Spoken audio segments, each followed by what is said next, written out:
बिस्मिल्लाहिर्रहमानिर्रहीम अस्सलाम वालेकुम। जी बच्चों, कैसे हैं आप लोग? सब ठीक हैं? लीजिए बच्चों, आज हम ये 7 वाला टॉपिक शुरू करेंगे और इसका नाम है द अर्थ स्पीक। ये असल में एक नज़म है, ठीक है। पूरा उस तरह से जो है वो नसर नहीं है, उसमें कोई पैराग्राफ्स नहीं लिखे होंगे, नज़म होगी। और नज़म आपको पता है पोएम जो होती है उसको किस तरह से पढ़ा जाता है, और शेर व शायरी होती है। तो इसका टाइटल है द अर्थ स्पीक, ज़मीन बोलती है।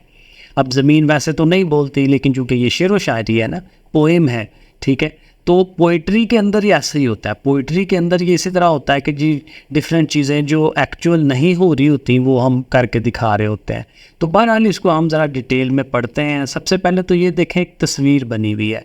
इस तस्वीर में वो देखें, साथ नीचे पूछ भी रहा है, लुक एट द पिक्चर। तस्वीर को देखें एंड डिस्कस, और आपस में बातचीत करें। व्हाट आर दे डूइंग, कि ये लोग सारे क्या कर रहे हैं। अब देखिए, इसको देखने से ही आइडिया हो रहा है कि लड़के और ये जो लड़कियां या खवातीन जो हैं सारे, वो मिलके क्या कर रहे हैं। वो कुछ ज़मीन के ऊपर से जो कूड़ा क्रिकेट है उसको इकट्ठा कर रहे हैं। पार्क के अंदर या कहीं पे भी वो जितना भी लोगों ने गंद डाला हुआ है वो सारा इकट्ठा करके डस्टबिन में फेंक रहे हैं, शापरों के अंदर डाल रहे हैं।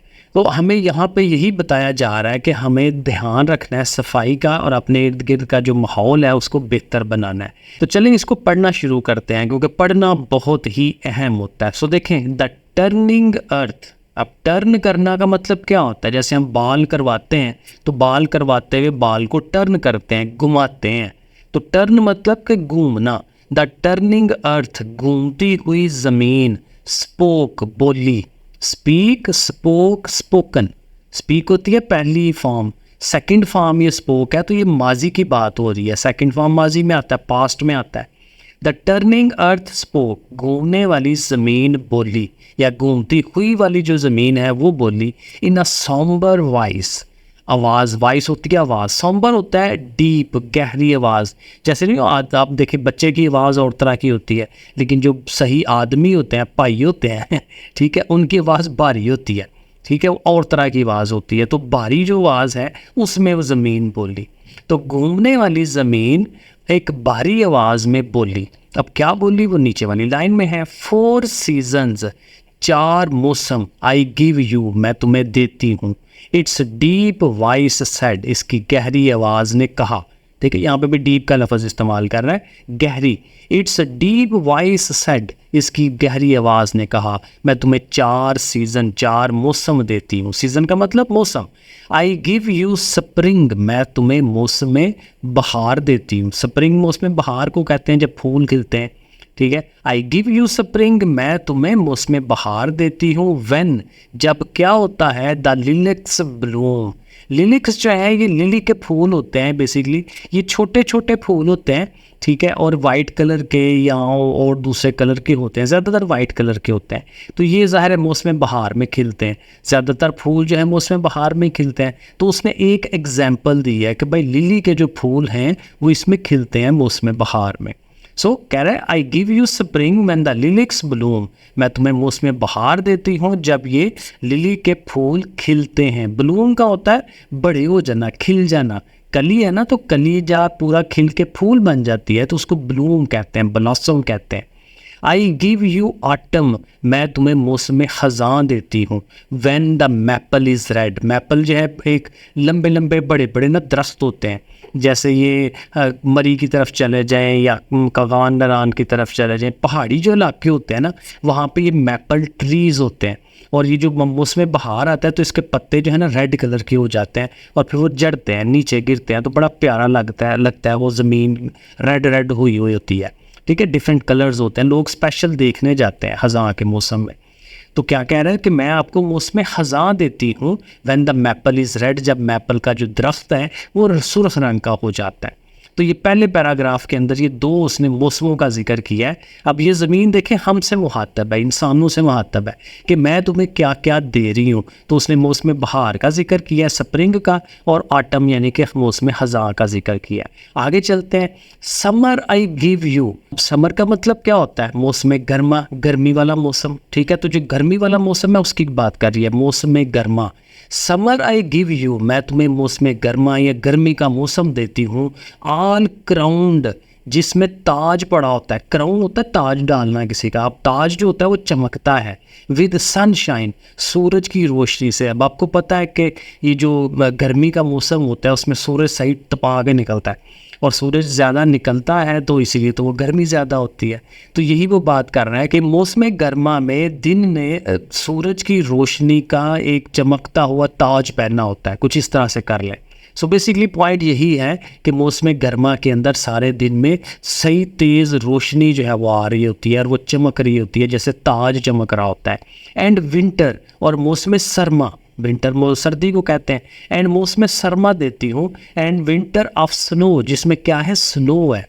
स्नो क्या होता है, बर्फ़बारी, बर्फ़ होती है। हमारे इस इलाके में तो नहीं होती, लेकिन पहाड़ी इलाकों में होती है, या अमेरिका इंग्लैंड वगैरह में होती है। एंड विंटर ऑफ स्नो, और मौसम सरमा जिसमें क्या होगी, बर्फ़बारी होगी। एंड आइसलिक स्पीयर्स, आइसलिक स्पीयर, आप देखिए जिन इलाकों में बहुत ज़्यादा ठंड पड़ती है ना, जैसे रशिया में आप समझ लें, तो वहाँ पे पानी भी जम जाता है। तो वो जैसे पानी के कतरे छत से ही नीचे गिर रहे हों, या आबशार बह रही होती है, तो आबशार जो क्या वो ठंड बहुत ज़्यादा हो जाती है। तो ठंड होने से जो है वो क्या होता है कि उसके जो ऐसे धार पानी की नीचे जा रही होती है ना, वो भी जम जाती है। तो जब वो ऐसे जमी हुई लटकी हुई होती है तो ऐसे लगता है कि जैसे नेज़ा जो है वो नीचे को आ रहा है, क्योंकि ज़ाहिर है किसी को लगेगा तो उसके आर पार ही हो जाना है उसने। तो फिर वो ये कह रहा है कि मौसम सरमा के अंदर मैं आपको बर्फ़बारी प्रोवाइड देती हूँ, और उसके साथ क्या है आपको नज़र आता है कि पानी जो है वो नेज़े की तरह जम जाता है, स्पीयर्स, नेज़ा कहते हैं उसको। और आइसैलिक ज़ाहिर है कि वो जो पानी बर्फ़ बन जाता है। 4 सीजन्स आई गिव यू, मैं तुम्हें 4 मौसम देती हूँ। देखना, 4 सीजन्स, 4 मौसम, आई गिव यू, मैं तुम्हें देती हूँ, विद ऑल देयर जॉयज़, अब उसकी तमाम मज़ों के साथ, उसके तमाम खुशियों के साथ, मज़े के साथ। जॉय खुशियों को कहते हैं, मज़े को कहते हैं। कहते हैं कि मैं आपको 4 सीज़न मुहैया करती हूँ जिसमें उसके हर एक के अपने लहदा से मज़े हैं। एंड ऑल देयर प्लेजर्स, और उनकी सारी खुशियाँ, मज़े। एंड ऑल देयर फियर्स, और उनके सारे डर भी, क्योंकि ज़ाहिर जब भी कोई सीज़न आता है तो उसके नेगेटिव इम्पैक्ट भी तो होते हैं ना। गर्मी में गर्मी बहुत ज़्यादा लगती है, सर्दी में ठंड बहुत ज़्यादा लगती है, तो उसके जो है नुकसानात भी उसके साथ साथ ही हैं। टेक माई 4 गिफ्ट्स, मेरे ये 4 गिफ्ट ले लो, मेरे ये 4 तोहफे ले लो। एंड यूज़ ईच वन, और हर एक को इस्तेमाल करो। ईच वन, हर एक को, यूज़ यानी कि इस्तेमाल करो। यूज़ ईच वाइजली, हर एक को अक्लमंदी से इस्तेमाल करो। वाइजली, अक्लमंदी से। काइंडली, मेहरबानी से, आराम से, आहिस्ता से। एंड वेल, और अच्छे तरीके से।